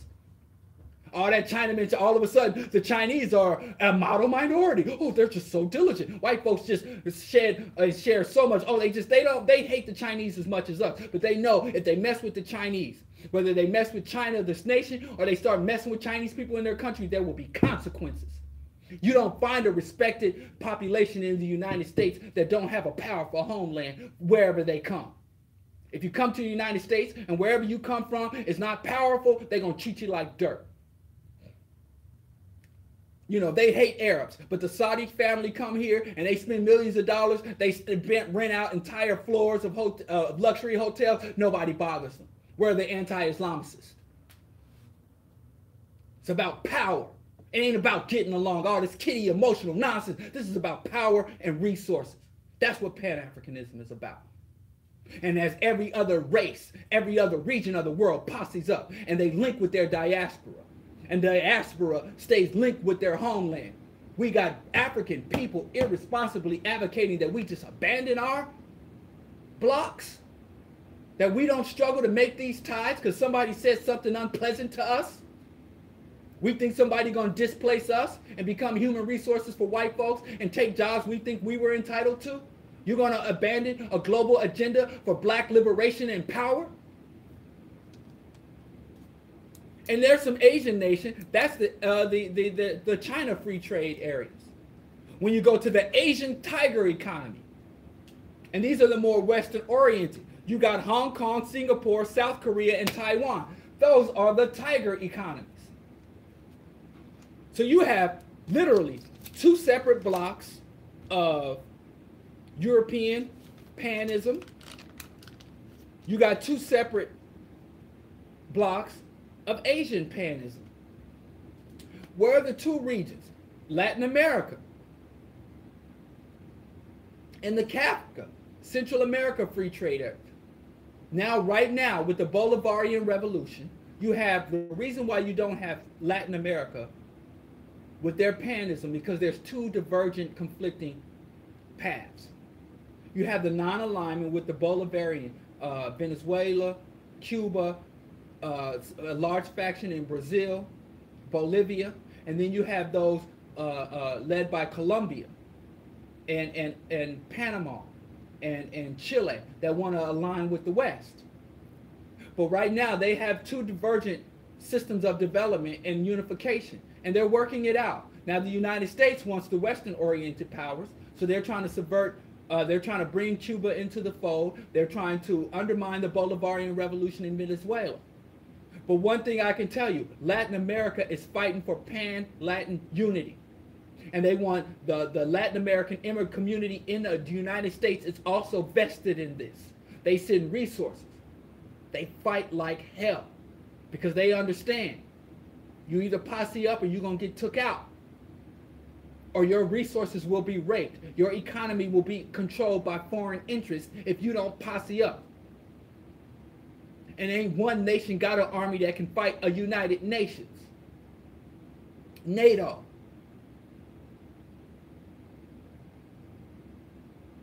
And so that's what it is. And black people have not been invited to join with the pan-European system. And I don't care if you're a black person living in Brixton with a British citizenship.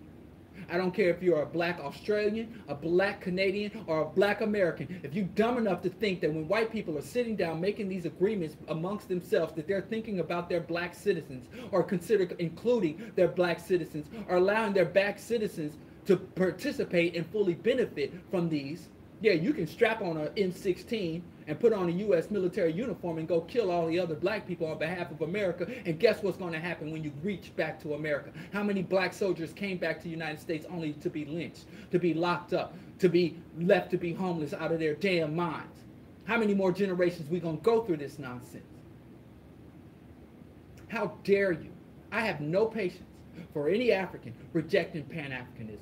Now, if you have a different method of organizing, are you saying this is how we should arrange the ties? This is how we should develop the relationships? This is the trajectory, or this is the timeline? I'll debate all of that.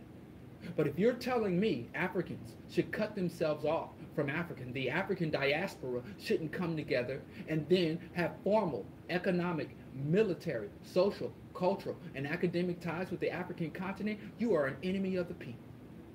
You are an asset of our oppressors. If you're out here talking about Pan-Africanism is dead, you are an enemy of the people. You are a traitor. You are an Uncle Tom. You are a race traitor. That's what Malcolm X would call you, a traitor to your race. You don't understand Pan-Africanism. There's no way Pan-Africanism can be dead, even if black people do nothing. Because as Dr. John Henry Clark said, a racist cab driver in New York City is the greatest Pan-Africanist. Because there can be a Kenyan, there can be a Jamaican, there could be a Ghanaian, there could be a brother, a Harlem brother, an Atlanta brother, an Afro-Latino, Afro-Puerto Rican, Afro-Dominicana, could all be standing on the street corner, on the same street corner. And that cab driver will keep zooming on by. Because he's like, oh, a nigga is a nigga is a nigga is a nigga. And that's how they see us. And nothing creates more disdain and disrespect and hatred for black people than black people always trying to crawl up in somebody else's stuff. So even if you want the respect of your master, you better empower your people. I don't know why you would want that, but if that's what you're into, you're not going to get respect from your beloved white oppressor if you ain't got power. And you ain't going to get power if you think you're a little minority. If you think 13 to 16 million black folks can do anything. Because even if we got all our rights in America, which we've never had our human civil rights respected, even if we got all our rights in the United States, let's say abracadabra, tomorrow, racism is gone. This is a democracy. What is a democracy? Rule of the majority. You're only 13 damn %. So even without all the discrimination, racism, without them stealing our wealth away from us and denying us our freedom and dignity, even without that, we still lose. So even if we were all, like I said, balling so hard like Kanye and Jay-Z, even if there was enough Kardashians so every black man could marry himself a Kardashian, even if the world was a black utopia for black people in America, we should still be revolutionaries. Because we can't win. It ain't enough of us here. So even if we go to Africa and knock at the door and they don't open the door to the African diaspora, kick that goddamn door in. It's better than, I'd rather kick in the door of my homeland than beg at the door of my oppressor. I don't want equality with white people. Seeking equality with your oppressor makes you equal to your oppressor. I want unification. I want formal ties. I want diplomatic ties. I want economic ties. I want Africa, the continent of Africa, elevated and in the hands of African people. I want African people worshiping African gods. If you're going to follow mysteries, if you're going to embrace delusions, folklore, and mythology, make it African. I want Africa to have the capacity to bring about rain, fire, and fury upon its enemies. I want to be an asset to Africa, and I want to be able to call on Africa when my people are being stressed or facing justice anywhere in the world. And that is not the reality today, but God damn it, I'm going to do everything I can to make that the reality. I'm going to put more resources because that is a better expenditure of my time. It is a better investment of my resources than trying to integrate with America. In America, that is said, keep trying, keep knocking, but you can't come in. Here's some affirmative action, throwing me these little concessions only to undermine them. And I'm not saying black people, fully take advantage of your citizenship. Get your voter registration, get your Social Security together, get your income, take full advantage, take your American passport and travel the world. But understand, you have a fundamental obligation to unite and formalize our ties with every other African on the planet. If for no other reason, then the world does not want you. And even if Africa doesn't want us, they ain't got an option in the matter. The United States has an option to embrace us or reject us. Europe, China, Asia, they all have an option to say, hey, I'll take it or leave it. But Africa, you don't have the option not to embrace me, even if I got to fight for it or embrace it. And we don't have the option to reject Africa. Those things are non-negotiable. Everything else is negotiable. I'm even willing to debate with theists and your media. I'm willing to debate how to go about this. But there's certain non-negotiables that if y'all go certain areas, I got to push away from the table. And I don't understand how a thinking, cognitive African could ever conclude that our destiny is tied to America. Black people are going to be here, were here millennia before America, and if we intend to be here beyond America, because America is eroding and dissolving. Right now, they're voting to break up California into 3 different states. There's an Alaskan secession movement. There's a Texas secession movement. The United States is not a stable nation. Like some people say, the United States is a corporation with a military. Bob Marley said it, Sizzler said it, I'll never trade a continent for an island. I'll never trade a continent for a country. And when did we stop being Africans? If you look at the history, the post-emancipation history of black folks from the era of Reconstruction, we understood we were African. How do we know we were African in 1787, but we don't know that in 2018? What day did we stop? Give me the day when African Americans, where black people stopped having ties to Africa. The African Lodge was founded in 1787, almost a century before the emancipation of African people. The Prince Hall Masons said, we are Africans. In 1816, there was the American Colonization Society. And the American Colonization Society set a historical precedent. It said African people can only be one thing in America, and that's a slave. And they said any non-slave who is of African heritage has to get the hell out of this country. And they packed up some of them and sent them to Sierra Leone and then Liberia. Because they said, white America in 1816 said, if you're going to be in this country, black man, you will be subordinate. We don't want free. That's why I told you oppression is not about, so this whole separation has nothing to do with racism. It's about power. The racist white man will be close to you if he can have power over you. White people were living with us. They kidnapped us and brought us to be close to them. When they had full dominion over us, they let us lay in their bed. They would tell Africans in the South during chattel slavery, get in the bed and warm up my sheets. So they would have Africans lay in their bed to warm up their sheets, so when the master and the mistress would get in the bed, it would be warm. They would force black mothers and take black babies away from the breast of black mothers and give white babies and let a white baby suckle at the breast of black women. And these same people claiming they can't live in the same neighborhood as us. They don't want to sit to the train or at a lunch counter. It ain't got nothing to do with being close to us or far from us. They were like, we will be close to you if we have power over you. If we can't have power over you, we don't want to be close to you. So they started moving to the suburbs when? In the 50s and 60s. What happened in the 50s and 60s? Black people started fighting in marches like, I'm not going to stand here and let you lynch me. You put your hands on me, I'm going to put my hands back on you. Oh, I got to get away from these black people. I can't live around blacks. That was the moment. Up until then, they would force us to live with them. Remember that, The Color Purple? When they went up to Oprah Winfrey character and was like, yeah, you come into my house. And she's like, I don't want to come into your house. It's like, we'll kill you if you refuse to come in our house. So now all of a sudden y'all can't be around us. Why? Because they don't want us around. So any black person that wants to integrate with the United States, remember their terms and conditions. You got to click that box. And one of their terms is you got to be submissive and subordinate. And you look at the black people who predominantly spend their time around whites. We all know it. We all understand this. We all got black relatives that only socialize with white people, that only marry and intermingle with white folks.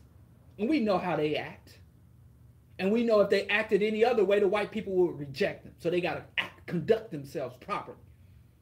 So any black person saying we need to integrate into the United States, we need to elevate our U.S. citizenship over our African heritage, it's telling you we need to submit and be subordinate, not just to the laws, not just to the U.S. policies, but we got to be subordinate, flesh and bone to white people.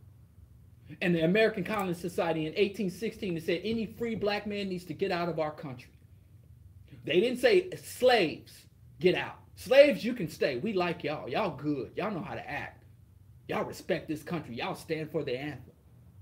But any free black, any rebellious black, any black that is not under the direct jurisdiction, oppression, control of whites, get the hell out of this country. Free blacks were not welcome in 1816, and truly independent blacks are not welcome today. But then in the same year of 1816, they founded the African Methodist Episcopal Church. They knew we were Africans. The earliest African organizations, the African Lodge, the AME Church, they said it was African. Black people wasn't saying we American. They weren't even saying black, colored, Negro. In fact, the word African America dates back to 1782. Y'all thought Jesse Jackson started that in the 80s? With Afro-American? We've been saying we African. From the day we never stopped being African. We never stopped identifying as African. But what difference does it make if we understand we're Africans and there's no economic, political, formal ties to Africa? And then they had, as almost 80 years, almost a century after the African Colonization Society say black people get out, there was a group of freed blacks that was like, freed blacks live miserable. Even though you're not a slave, you're impoverished, you don't have your rights, and a lot of black people are suffering outside of bondage. And what's the point of black people running for bondage and fighting against bondage if you're going to live a life of misery and insecurity even outside of bondage? So we want to create an organization to advocate for, to fight for, to help a mutual aid society for freed black men. Because there were a lot of abolitionist movements in the 1700s. And they said, we have people advocating and fighting for enslaved black folks. William Lloyd Garrison, they all on fire. The abolitionist movement was strong in advocacy, and even the British Empire and other governments after they abolished slavery would lobby the U.S. But a man by the name of Absalom Jones, and saying the founder of the AME Church, Richard Allen, said we need someone to advocate for freed blacks because they're being overlooked.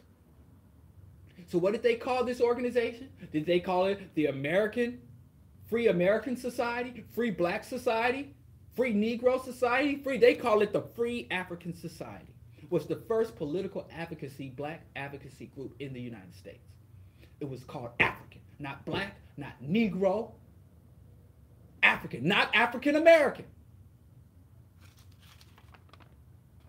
And African American was a term that's been around since 1782. The Free African Society was founded in 1787, but they didn't put American in there. They said the Free African Society. How the hell did we know when in 1787 the majority of black people were in shackles? The majority of black people were illiterate.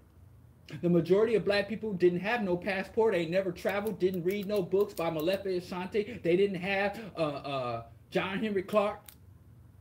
They didn't have all these Afrocentric scholars to teach us of our heritage. They didn't know nothing, but they knew they was African. How the hell we know less than a slave or freedman in the 1700s? We understand less about politics and identity now than we did back then. What the hell is going on, black people? The Free African Society, not the Free African American Society, not the Free American Society, not the Free Black Society. We knew we were African in the 1700s. We knew we were African in the 1600s. If you look at the old slave ship ledgers, they would say we were Africans. Even our oppressor knew we were Africans. Well, what day did we stop being African? You tell me. Our ancestors knew they were African. The Pan-African Congress. The first Pan-African Congress was in 1900. The reason they had the first Pan-African Congress because you had the era of Reconstruction, which was a hopeful time. And Reconstruction was between 1863 and 1877. Slavery was abolished in 1865, and between 1863 and 1877, black people were like, there will be some hope. Maybe we can get it in. But by the early 1900s,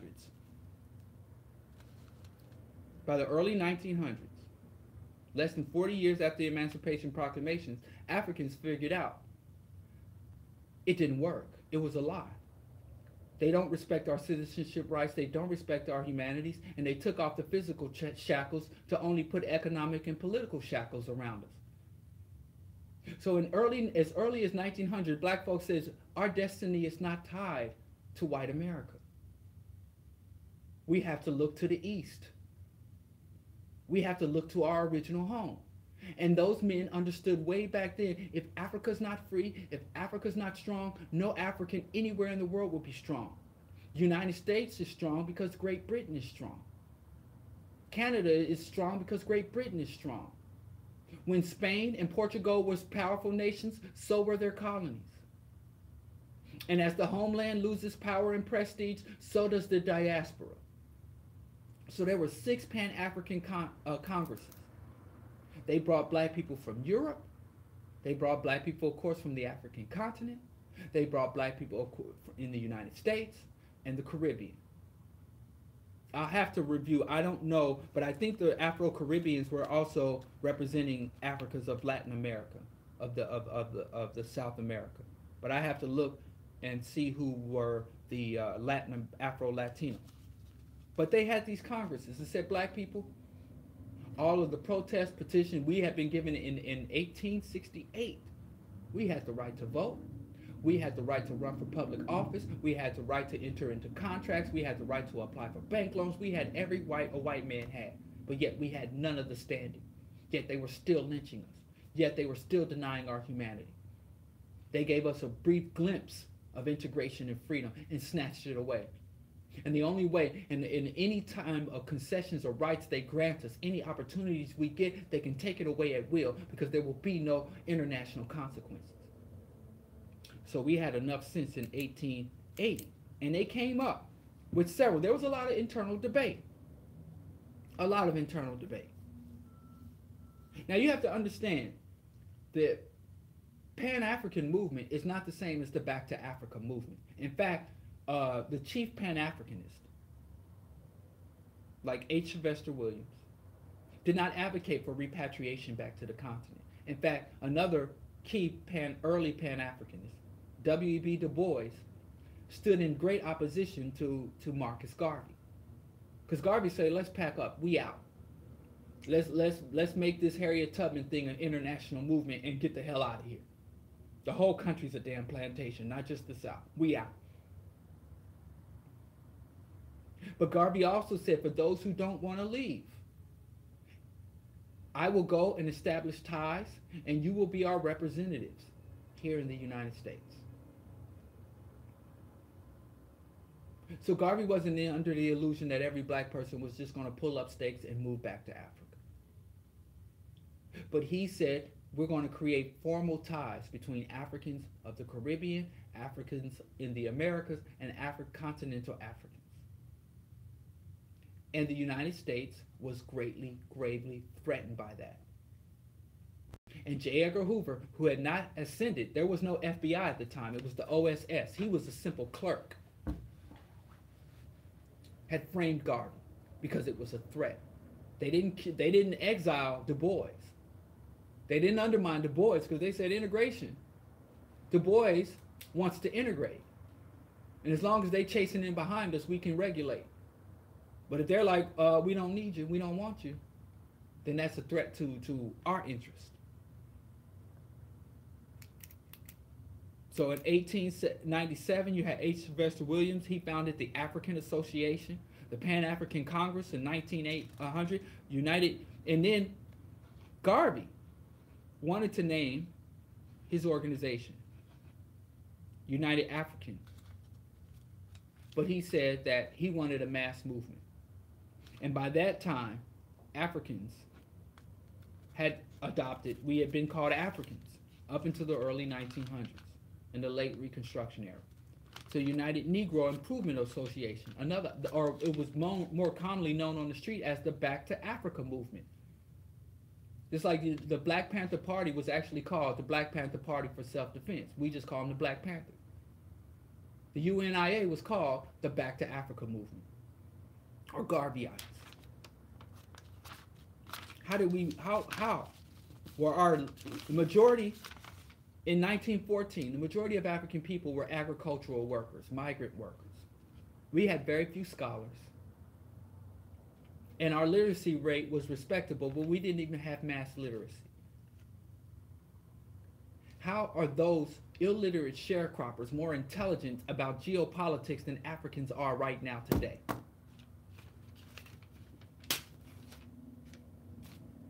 We've been poisoned. But I do have some other stuff. It's 8:55. I'm going to continue this because I want to talk about Pan-Africanism as it relates to the Great Migration, Reconstruction era, Jim Crow, Booker T. Washington's devastating impact on the African community, the Civil Rights era, and the era of benign neglect. I mean, it really goes on and on here, where African people, Pan-Africanism or perish. We won't survive without Pan-Africanism. And Europeans understood they won't survive without Pan-Europeanism. Asia would not survive with Sinocentrism and the Asian tiger economies. If for no other reason, remember that running joke that if you see somebody, if black people see somebody running, we don't ask questions, we just start running.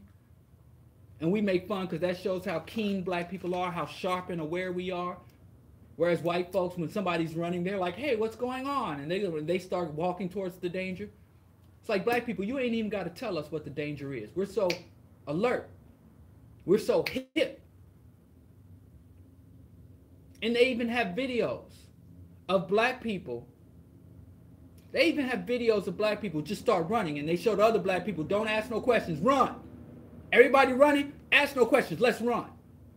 But if we so hip, you look around the world, everybody's posseing up across borders. All the people of the diaspora, the various the Asian diaspora, the Chinese diaspora, the European diaspora, and yes, United States is the European diaspora. Canada is the European diaspora. Australia is the European diaspora. South Africa and Israel were part of the European diaspora. Now, we don't use these terms to apply to white folks because white folks, we think they're so sophisticated. When white people have a war, it's called a world war. When it ain't nothing but a tribal war. The Germanic tribe, the Huns, ain't nothing but a different tribe than the Brits. That's tribal warfare. But we don't call white people beating the hell out of each other tribal warfare. You know, but Rwanda and Burundi, they attack the Congo across sovereign borders. Oh, look at the tribal warfare. Look at those savages. So maybe it's just the terminology that's got us tripping up. But let me tell you something. If you don't understand the common interest, the common destiny of Africans across these white drawn borders, you're a victim of menticide. And you're not worth debating. People talking about they want me to debate Yvette. I can debate that haircut. I can debate where she needs to go get that lineup together. But beyond that, what's left for me to debate her? Because the case is closed on that. And if she don't respect African people enough, then look at your white masters, the white people you want to be a part of. If you want to mimic white people, you want white economy, white citizenship, white acceptance, then do what white folks do. Because I guarantee you, the moment Africans created concrete, formal treaties, military, economic, political ties with Africa, white people are like, whoa, what do you want from us? Why don't you join us? Because that's how it works. Just like the Japanese, they didn't march for reparations. The Japanese engaged in regional development. They created ties, like I said, with Singapore, Hong Kong, South Korea, Taiwan. And then white people are like, hey, you want some reparations? Sure, I'll take them. Because we want to be in good standing with you. They don't have to give us reparations. Because they can go to Africa. If every time a U.S. corporations went to Africa and said, we need some bauxite, we need some coltan, we need some copper. We want fishing rights. We want mining rights. We want development contracts. And the African said, well, how's the reparations movement going in America? Huh? Oh, yeah. You know, every time. And we can get there. It's like we got to give these people reparations because every time we go to Africa, every time we go into the Congo, and then every time we in the United States, every time somebody says, vote for me, Democrat, say, okay, you're a Democrat. What's your position on the Congo? What's your position on South African land reform? Because, yeah, we want you to clean up Flint's water. Yeah, we want you to deal with police brutality, but we understand it's bigger than us. The reason why we got dirty water and police brutality is because Africa's not powerful. So we go to our brothers and sisters on the continent and say no resources for them. And then we tell you, we won't support a politician. We won't support policies.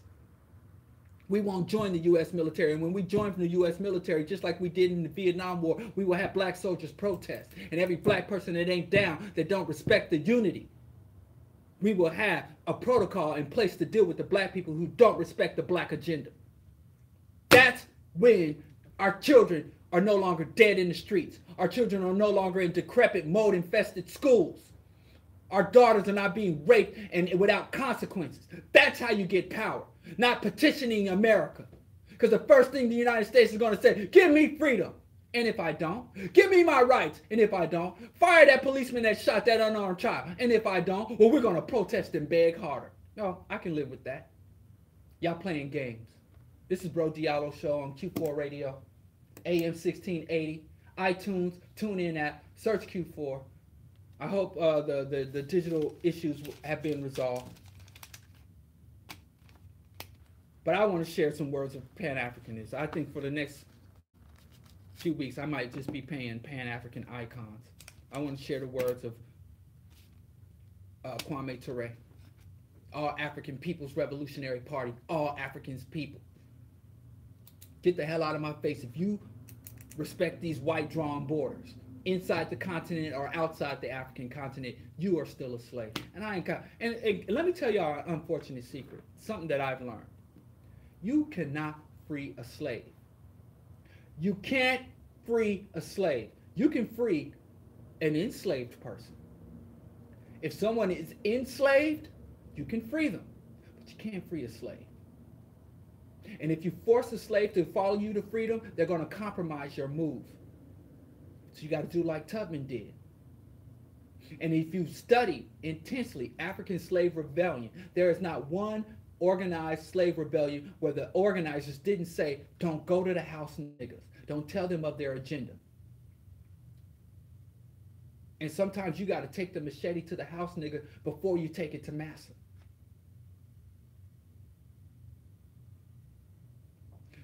I'm going to talk about unity next week as well.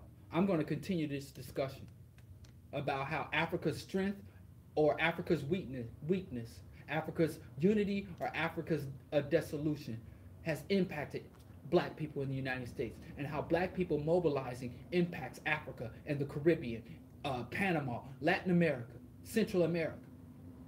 How our brothers and sisters struggling in Brixton has had direct social, economic, and cultural impact of Africans struggling here in Guyana. Let me give a shout out. Yesterday, Che Guevara's birthday. The day before that was the anniversary of the 1980 assassination of another great Pan-Africanist, Walter Rodney, Sir Walter Rodney of Guyana, a Guyanese Pan-African scholar. We're being dumbed down. With all this technology, all these degrees, all this access to information, we're dumber now than we were in the 1800s. As far as our identity is concerned. I'm going to fight. And I'm going to cuss you and your mama out if you come to me on some BS, Africans born in America. If you really trying to stake your claim here. This land don't even belong to white men. Can't give you full rights to this land because he don't have it. But don't let me not get into that, because then y'all gonna be wearing Indian hairdresses and being native blacks. Idiotic. But let's cleanse our collective palate. I said some things I didn't have to say, and I'll say them again if I have to. This is the Bro Diallo Show. I really appreciate you listening. Please support the show. This is more pertinent than ever. You know, I just had a discussion yesterday where we're getting the licenses. We'll soon be opening a bookstore, vegan coffee sandwich shop and bookstore gathering hub for organization on the blighted area of the south side of Chicago in Bronzeville. I'm also working to build the African World Coalition. We got urban agricultural land. We're petitioning for another large plot of land to grow food for self-sufficiency in the community, local food resources. There's so much going on. But I think this show, I think media is a central part. But again, this is not a vanity project for me. And this does require quite a bit of my time, just thinking and prepping for the show. And I need support. Right now, I'm paying to work. I'm financing and carrying the show on my own. And I really appreciate my supporters, but I have to be honest, it's not adequate a level of support. So if you want to sustain the Bro Diallo Show, I'll let the community tell me. Do I need to go put my efforts somewhere else? Do I need to reprioritize? I'll know by the lack of support or the presence of support. Please share the show. That don't cost anything. Help get the word. I've moved to YouTube from Facebook Live because I got tired of all the warnings. And, you know, y'all know if you follow me on Facebook, they like to periodically suspend my account. I'll say something hardcore, and I don't get any, and then I say something I think is relatively obvious or light, and next thing you know, I'm saying, but I don't know. I don't understand their terms and conditions. I understand mine though. So you can find me on YouTube. Please share the page. Please share the site. Please help get the word out. Please, if you're able to make a contribution or become a Patreon supporter, everything helps. We're going to go into some music. Gil Scott-Heron, Liberation song. And beyond that, I've got some words from our great scholars. So please, we'll be here until 10 a.m. Bro Diallo Show, Q4 Radio, AM 1680, iTunes apps, and TuneIn Radio.